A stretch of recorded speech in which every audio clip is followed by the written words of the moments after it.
Welcome to اور channel columns collection. آج کی اس ویڈیو میں ہم رؤف کلاسرا صاحب کا جو کالم آپ کے سامنے پیش کریں گے اس کا عنوان ہے واشنگٹن میں 70 لاکھ ڈالرز کی سفارتی واردات۔ ہم جس حالت کو آج پہنچے ہیں اس پر ہمیں کافی محنت کرنا پڑی ہے۔ وہ کام راتوں رات نہیں ہوا جس کی وجہ سے ہم ڈیفالٹ کے قریب پہنچ گئے ہیں۔ آج آپ کو ایسی ہی کہانی سنانے لگا ہوں۔ 30 نومبر کے کابینہ اجلاس میں فارن سیکرٹری ایک سمری لائے جس میں یہ اجازت مانگی گئی تھی کہ ہماری واشنگٹن میں 2 سفارتی عمارتیں ہیں جنہیں وہ اب بیچنا چاہتے ہیں۔ جب ان بلڈنگز کی تفصیلات سامنے رکھی گئیں تو سب کی آنکھیں کھل گئیں کہ ہمارے بابوز یہ کام بھی کرتے ہیں اور اتنی باریک واردات ڈالتے ہیں۔ 2003 کی بات ہے۔ صدر مشرف کے دور میں جب واشنگٹن سفارت خانے کے افسران کو محسوس ہوا کہ وہ جن 2 عمارتوں میں دفاتر بنا کر بیٹھے ہیں وہ ان کے شایان شان نہیں ہیں۔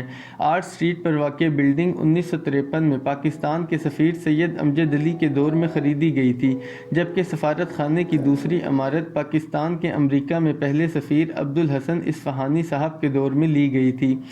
دفتر منتقلی کے فیصلے کے بعد واشنگٹن کے اہم علاقے چانسری میں واقع یہ عمارتیں خالی چھوڑ کر ہمارے سفارتکار نئی عمارت میں شفٹ ہو گئے۔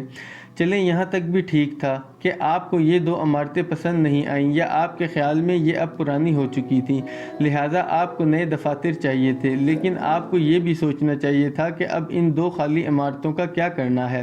کیا یہ خالی ہی رہیں گی یا انہیں بیچ دیا جائے گا یا پھر اسے کرائے پر اٹھا دیا جائے گا؟ لیکن شاید ان عمارتوں کو سفارتی درجہ حاصل ہونے کی وجہ سے انہیں کرائے پر نہیں دیا جا سکتا تھا، جس کا مطلب تھا کہ ان پر مقامی ٹیکس بھی نہیں لگتے تھے۔ لیکن داد دیں ہمارے ان افسران کو جو یہاں سے سفارت خانہ منتقل کرنے کے بعد بھول گئے کہ لاکھوں ڈالرز مالیت کی عمارتیں اب بھی وہاں موجود تھیں۔ 2003 سے 2010 تک کسی کو ان عمارتوں کا کچھ خیال نہ آیا۔ اس دوران حسین حقانی جو پیپلز پارٹی دور میں وہاں سفیر لگائے گئے تھے، انہوں نے فیصلہ کیا کہ ان 2 عمارتوں کی تزئین و آرائش کی جائے۔ اس پر سوال اٹھا کہ ڈالرز کہاں سے آئیں گے؟ اس کا حل نیشنل بینک کی واشنگٹن برانچ سے 70 لاکھ ڈالرز قرض کی صورت میں نکالا گیا۔ اس قرض سے ان عمارتوں کی تزئین و آرائش کا کام شروع ہوا۔ جب یہ کام 60% تک پہنچ چکا تھا تو اچانک ایک دن مقامی کونسل نے سفارت خانے کو نوٹس جاری کیا کہ آپ یہ کام نہیں کر سکتے کیونکہ آپ نے مقامی بلڈنگز لاز کے تحت ان تبدیلیوں کی اجازت نہیں لی جو آپ یہاں کر رہے ہیں۔ ساتھ ہی 70-80 ہزار ڈالرز کا جرمانہ بھی کر دیا گیا، جس کے بعد سب کام روک دیا گیا، جبکہ اس دوران بینک کو حکومت پاکستان اپنی جیب سے 70 لاکھ ڈالر سود سمیت ادا کرتی رہی۔ اب ذرا ہماری قابلیت چیک کریں کہ ہم نے 70 لاکھ ڈالرز قرض بھی لیا، 40-45 لاکھ ڈالرز اس میں سے خرچ کر لیے، تب جا کر ہمیں پتہ چلا کہ مقامی کونسل کے قوانین کے تحت ہم یہ تبدیلیاں نہیں کر سکتے تھے۔ واشنگٹن کے سفارتی عملے میں سے کسی نے عمارت پر کام شروع کرانے سے پہلے سب بائلاز پڑھنے کی زحمت گوارا نہیں کی، بس ڈالرز بینک سے پکڑے اور خرچ کرنا شروع کر دیے۔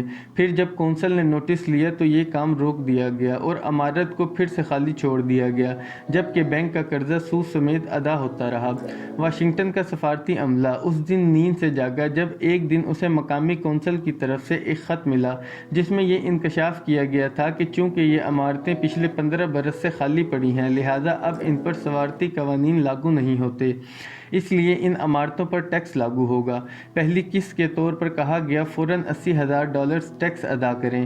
اس پر پہلی دفعہ اسلام آباد فارن آفس سے رابطہ کیا گیا اور کہا گیا کہ فوری طور پر ہمیں ڈالرز دیں تاکہ ادائیگیاں کر سکیں۔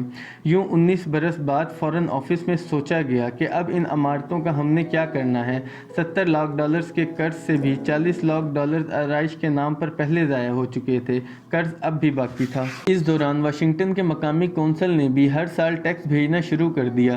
تازہ ترین اطلاع کے مطابق ان کا ٹیکس تقریباً 13 لاکھ ڈالرز بن چکا تھا۔ کونسل نے پاکستانی سفارت خانے کو لکھ بھیجا کہ اگر فوری طور پر یہ ادائیگی نہ کی گئی تو وہ عمارتوں کو نیلام کر کے اس پر لگنے والے ٹیکس کی خود کٹوتی کر لیں گے۔ اس پر فارن آفس نے حکومت کو تجویز دی کہ بہتر ہے ان دونوں عمارتوں کو بیچ دیا جائے۔